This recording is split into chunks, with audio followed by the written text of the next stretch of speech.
So in this video we will discuss the attachments on the tibia. Let's start with the medial condyle.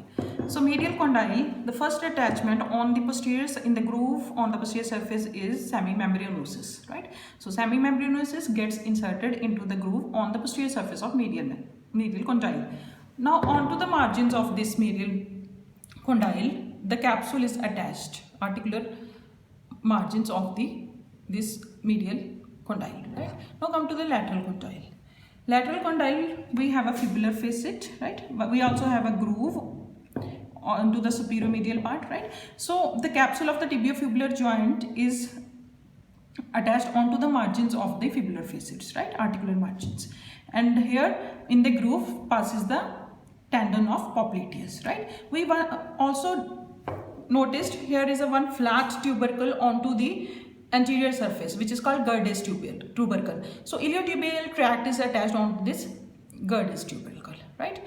Now come to this intercondylar area. Intercondylar area, one mnemonic is present: Medical College Ludhiana, Ludhiana Medical College, from anterior to posterior, right? So Medical College Ludhiana, MCL. M means anterior horn of medial lemniscus. College means anterior cruciate ligament. Ludhiana means anterior horn of lateral lemniscus, right? These are the structures attached, arranged from anterior to posterior, right?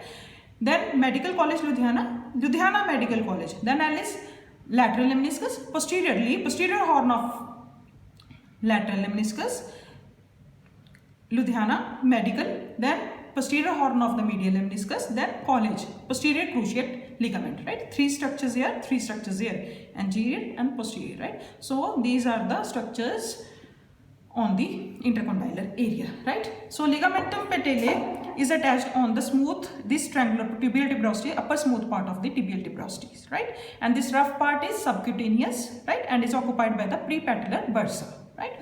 Now come to the attachments on the shaft. As I have discussed, tibialis anterior is attached onto the middle upper two-third of the lateral surface, right? This is medial surface. So on the shaft shin there is no attachment. In the upper part we have attachments of three muscles which has a mnemonic: Gori between two sardars, G between two S, Gori between two sardars, sartorius, followed by G Gori gracilis, and then semitendinosus, right? Semimembranosus we already discussed. It lies in the, it is inserted into the groove of on the posterior part of the medial condyles, right? So here we have sartorius, gracilis and semitendinosus, right? Attached onto the upper portion of this surface, right? Medial surface. Lateral I have discussed, tibialis anterior is attached onto this surface. Lateral. Now come to the posterior surface. We have discussed the soleal line divides it into upper parts and lower part. So upper part, on the soleal line there is origin of the muscle soleus, right? Along with the soleus, the fascia to the soleus and fascia of the popliteus is also attached on this soleal line, right? The triangular area above the soleal line gives insertion to the popliteus, right? We know that popliteus originates from the lateral condyle of that femur, right? And it gets inserted on the triangular area above the soleal line. So here lies the popliteus.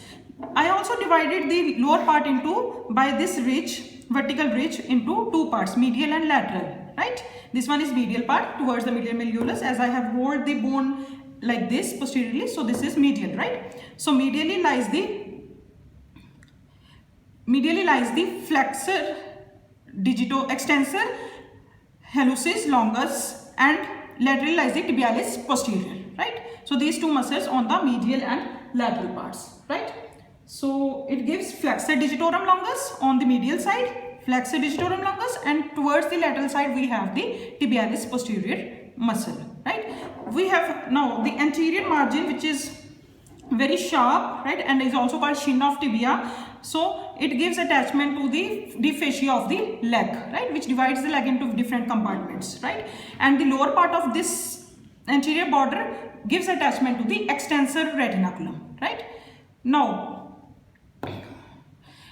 this upper part of this fibular facet, this rough part, give attachment to the interosseous membrane, right? So we have different relations onto the interior surface, right? From medial to lateral side, those have a mnemonic. The Himalayas are never dry places. T for tibialis anterior, Himalayas for flexor digitorum, flexor hallucis, the Himalayas. H, flexor hallucis longus, the Himalayas. R, A for artery, right, which is deep peroneal artery.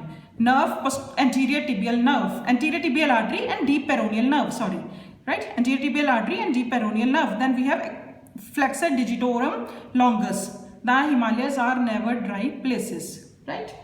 So places for tibialis posterior. So this is all about the attachments on the tibia. Thank you very much, students.